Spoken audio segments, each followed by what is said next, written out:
안녕하세요 여러분, 하늘버스입니다. 오늘도 빠르면서 간단하게 뉴스를 분석하겠습니다. 여당 내년 예산안 무려 530조라고 제목을 게재했어요. 정부와 여당이 지금 2020년도 예산안에 대해서 얘기가 나오고 있는데 무려 500조도 아니고 530조 최대 요런 얘기가 계속 나오고 있어서 요거 설명하고자 제목을 이렇게 게재했습니다. 알람 버튼 눌러주셔야지 매일 정보가 전달이 됩니다. 이제 시작해 보겠습니다. 여당인 더불어민주당이 아주 대단한 얘기들을 지금 하고 있어요. 어마어마한 예산, 우리나라가 이번 연도 예산이 460조에 가까운데 무려 530조에 가까운 돈을 지금 돌려보자 라고 얘기가 나오고 있기 때문에 그래요. 벌써 다양한 얘기들이 나오고 있습니다. 요거 먼저 기사 읽어보고 바로 왜 이 선택을 했는지 얘기를 해볼게요. 더불어민주당과 정부가 13일 내년도 예산안에서 확장적 재정기조를 유지하겠다라고 얘기를 공감을 나눈 상태예요. 근데 여당에서는 내년 510조에서 530조까지 확대 편성해달라라고 요구가 지금 나와 있는 상황입니다. 올해 예산이 여기서도 나오지만 469조 6천억 원이에요. 근데 올해 예산보다 무려 8.6%에서 12.9%까지 증가한 겁니다. 이게 각 부처가 기획재정부에 제출한 내년도 예산 기금 총지출 요구 금액인 이 498조 7천억 원보다 2.3에서 6.3%나 확대가 된 거예요. 가뜩이나 칼같이 잘라도 모자란 판국인데 오히려 돈을 더 써야 된다라면서 돈을 들이붓고 있다라고 생각을 하고 계시면 됩니다. 그러니까 당연히 예산을 제대로 집행해야 되고 국가 살림을 책임져야 되는 기재부에서는 재정 건전성 문제를 지금 벌써 들고 있어요. 왜? 우리나라가 옆나라 일본처럼 돈을 찍어내는 행동, 양적 완화 같은 행동을 해서 돈을 막 마음대로 프린팅 해가지고 시장에다가 넣을 수 있는 그런 어마어마한 국력을 갖고 있는 나라가 아니에요. 당연히 예산이 어느 정도 정해져 있고 그 예산 안에서 알뜰하게 잘 편성을 하고 잘 써야 된다라는 겁니다. 어떤 분들이 그런 가끔 얘기하는데 일본은 국채를 발행한 걸 국민과 기업들이 다 나눠 갖고 있기 때문에 튼튼해서 이상 없습니다 라고 얘기를 하면 우리나라도 그렇게 하면 돼요. 그 말이 그대로 맞다고 보면 우리나라도 국채 발행해가지고 국민들이 다 정부 국채 갖고 있으면 튼튼하니까 앞으로도 이런 어마어마한 대형 이 예산들을 편성해도 이상이 없습니다 라고 얘기하면 되는데 그게 당연히 말이 안 되죠. 그러니까 정말 경제의 기본적인 원칙부터 우리가 중요하게 여겨야지 앞으로 왜 이런 현상이 계속 발생되는지 알 수 있다라는 겁니다. 그렇기 때문에 지금 이 슈퍼 초예산이 500조가 넘는 이 예산이 왜 발행이 됐는지 하나부터 열까지 다 설명을 해볼게요. 어쨌든 어마어마하게 이번에 예산이 또 측정이 됐다라는 겁니다. 그러니까 벌써 난리가 났어요. 이 더불어민주당이 이렇게 추진하니까 자유한국당에서는 뭐라고 얘기가 나왔냐?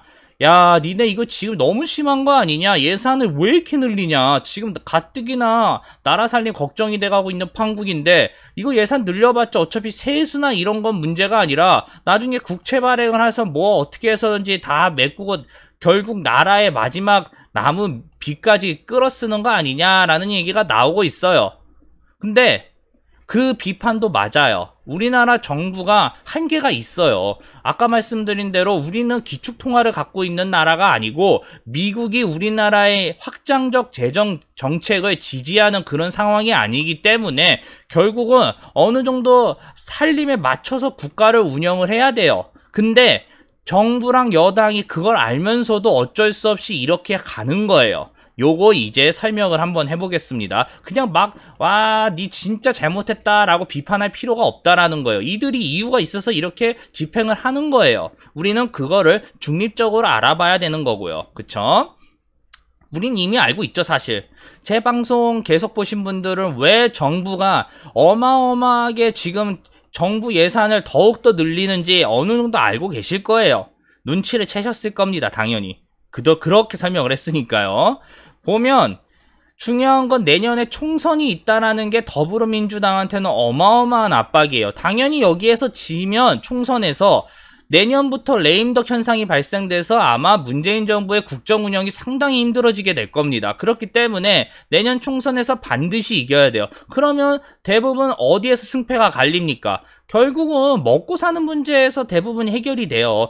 문제는 먹고 사는 문제가 안 좋으니까 지금 현 여당을 많이 그걸로 공격하고 있다라는 겁니다. 한마디로 요거를 어떻게 해서든지 개선해서 경제적인 수치인 경제 성장률이 높아진다라는 수치를 최소한 보여줘야 된다라는 게 현 여당의 입장이에요. 왜?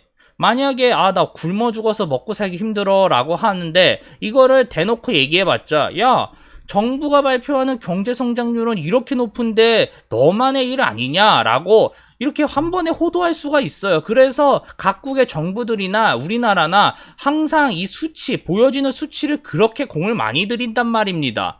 근데 문제는 뭐예요? 경제 성장률 수치가 점점 떨어지고 있다라는 게 핵심이죠. 그럼 결국은 어떻게 해야 돼요? 그거를 다시 되살려야 된다라는 겁니다. 그쵸? 최대한 쉽게 설명한 것 같습니다. 그래서 제가 매번 뭐라고 말씀드려요. 한 나라의 경제를 어떻게 돌려야 된다. 경제 엔진을 돌려야 되는데 자동차라는 대한민국 경제가 있어요. 근데 얘가 가려면 항상 어떻게 해야 돼요? 엔진이 열심히 돌아야지 앞장서서 계속 나간단 말이에요. 그러면 여기에 기름을 부어줘야 되는 존재가 세계의 축이다라고 매번 설명을 드렸죠. 정부, 기업, 가계. 근데 지금 누가 유일하게 경제 엔진을 돌리고 있죠? 정부예요. 그쵸? 왜? 가계는 이미 답이 없어요.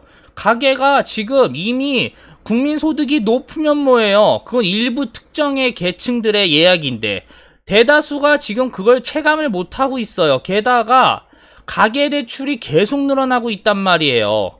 가계대출을 어떻게 해서든지 왜 정부가 옥죄인다고 제가 왜 말씀드렸죠? 소득이 늘어나야지 가계대출이 늘어나는 게 상쇄가 되는데 소득은 안 늘어나는 판국인데 가계대출만 늘어나면 어떻게 된다? 나중에 이게 버블이 발생돼서 나라 망한다라고 말씀을 드렸어요. 그래서 정부가 인위적으로 가계대출을, 부동산 대출을 계속 옥죄이고 있는데 그럼에도 불구하고 가계대출이 늘어나고 있어요. 왜? 먹고 살기 힘들어서 그래요. 까놓고 얘기해서. 먹고 사는 게 힘드니까 결국은 미래에 대한 소비를 앞당겨 와가지고 가계대출로 해서 지금 채우고 있는 겁니다. 물론 또 그런 얘기 하시는 분들이 있을 거예요. 아니 뭐야, 말도 안 되는 얘기냐. 어떻게 국민소득이 3만 불을 지금 찍고 열심히 가고 있는데 왜 가계대출로 해서 국민들이 먹고 살기 힘드냐. 아니 그거는 삼성이나 일부 대기업들이 번 거 거기에 관련돼서 종속되어서 일하는 사람들 얘기지 대다수 국민들이 체감을 못한다니까요. 제가 그거 설명해드렸어요 이미. 그거 이해 못하시면 다시 물어보세요. 제가 또 대답해드릴 테니까. 그쵸? 결국은 국민들이 지금 돈이 없어서 먹고 사는 데는 힘들어서 경제는 돈이 안 돌아가고 있는데 가계대출은 계속 늘어나고 있어요. 그러니까 이거 뭐라고 말씀드렸죠? 민간이 결국은 경제 엔진, 이 내수 소비, 수출 소비를 해줄 수 있는 여력이 아예 없다라고 말씀을 드렸습니다. 그리고 기업은 또 뭐라고 말씀드렸어요? 이미 답이 없어요. 근데 기업도 양극화가 심하죠. 수출을 잘하는 기업들은 여력이 넘쳐나요. 물론 지금 수출이 많이 안 되고 있기 때문에 여기도 위태롭죠. 내수 경기를 책임지고 내수 시스템에 종속되어 있는 기업들은 이미 우르르르 쓰러지고 있는 판국입니다. 체력이 없는 기업들은. 그래서 제가 그때 뭐라고 말씀드렸죠? 경제 전망 하반기 기업 감세로 돌파할 거냐라는 거 내용 설명하면서 지금 매번 기업을 옥죄고 있었던 그 정책에서 앞으로 기업을 우대하는 정책과 기업을 투자하는, 촉진하는 정책으로 정부 정책이 많이 바뀔 거다라고 말씀을 드렸습니다. 요거 궁금하신 분들은 링크 걸려 있으니까 한번 확인하세요. 그래서 최대한 기업을 옥죄는 정책이 아니라 기업을 어떻게 해서든지 우선시하는 정책으로 해서 내수 경기를 최대한 돌리겠다라고 했던 게 정부의 마인드다. 하지만 요대로 흘러갈 가능성이 매우 없다라고 말씀을 다 드렸습니다. 왜? 기업은 소비가 있어야지 경제가 돌아요. 수출도 안 되죠. 내수는 또 왜 안 돼요? 내수 경기를 소비를 해야 되는 국민들이 소비를 안 하니까 기업들이 과잉 생산을 못 한다니까요. 생산을 해서 제품을 만들면 뭐 합니까? 국민들이 소비할 여력이 없는데 그러니까 그때도 말씀드렸잖아요. 이마트가 왜 침체가 돼요? 결국은 이마트를 소비해야 되는 소비층들이 무너진 거고, 마트층이 무너졌다라는 거는 우리나라 중산층이 지금 휘청휘청거리고 있다라는 거예요. 물론 소비의 트렌드가 바뀌었다라고도 할 수 있지만, 그쵸? 그러니까 다 문제가 발생되고 있는 거예요. 이 상황에서 결국 남은 건 그럼 누구예요? 정부밖에 없어요. 그러니까 여당이 그걸 모르겠어요? 당연히 알고 있는 거예요. 내년에 총선에서 지면 레임덕도 오고 정권 재창출이 어려웠다라는 걸 너무 잘 알고 있기 때문에 결국 정부의 모든 거를 올인을 하려는 여당의 움직임이 이번에 밝혀졌다라고 우리는 판단하면 된다라는 거예요. 그래서 여당의 생각이 뭐냐? 이거예요.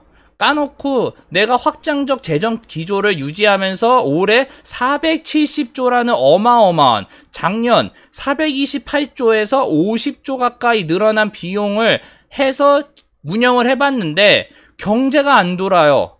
경기 침체가 가속화되고 우리나라의 가장 중요한 주력 수출들이 안 되고 있어요. 그러니까 경제를 살리려고 정부가 올해 상반기에 뭐 했다고 제가 말씀드렸죠? 결국은 재정 집행을 미리 앞당겨서 땡겨왔단 말이에요. 정부가 예산이 한정적인데 지금 중앙정부만 해도 65%, 하반기에 써야 되는 15.4%를 땡겨와가지고 썼단 말입니다. 그래서 GDP 성장 기여도에서 정부의 비중이 점점 늘어나고 있다라는 거예요. 작년과 봤을 때 벌써 차이가 많이 나고 있죠? 그럼 이건 결국은 뭐예요? 내년도에서 어마어마한 재정 집행을 미리 준비하지 않으면 내년 상반기에도 재정에 돈을 쏟아부어야 되고 결국은 하반기에 경기 침체가 또 가속화될 가능성이 매우 높으니까 아예 이렇게 될 바에 확장적 재정 지조를 더 확장해서 530조나 되는 어마어마한 돈을 이제 쓰겠다라고 이미 여당에서 계산을 다 때려놓은 거예요. 그러지 않으면 내년에도 경기 침체가 더 가속화돼서 재정 집행률이 상반기에 몰릴 가능성이 매우 높다라는 걸 알고 있으니까 최대한 쉽게 설명한 것 같습니다. 여당 생각에서는 딱 요래요. 2020년도 지금 경제 성장률이 2.3%다라고 2.2%다라고 해서 민간 기업들이 지금 측정을 해주는데 이것도 지킬 가능성이 매우 불안해요. 그러니까 여기에서도 딱 나오잖아요. 결국 KB증권에서 뭐라고 증명했어요. 민간 소비가 뻔히 보여요. 정부 지출이 어마어마해야 돼요. 지금 건설 투자 안 되죠. 설비 투자 안 되죠. 상품 수출 돼요? 안 돼요. 이러니까 정부 지출이 답이다라는 것도 민간 기업에서 이미 판단을 하고 있는 거예요. 이러니까 정부가 할 일이 뻔히 보이는 거 아닙니까? 정부가 무능해서 재정을 이렇게 늘리는 게 아니에요. 이유가 있으니까 이렇게 늘릴 수밖에 없다라고 생각을 하셔야 된다라는 겁니다. 그쵸? 그래야지 내년에 총선에서 더불어민주당이 살아남을 수 있기 때문에 그런 거예요. 이번에 부동산 분양가 상한제도 결국은 그거예요. 집을 갖고 있는 다수들 생각하는 게 아니라 집이 없는 대다수를 생각을 해서 정책을 펼치겠다라고 이미 더불어민주당에서 표 계산이 다 끝난 거예요.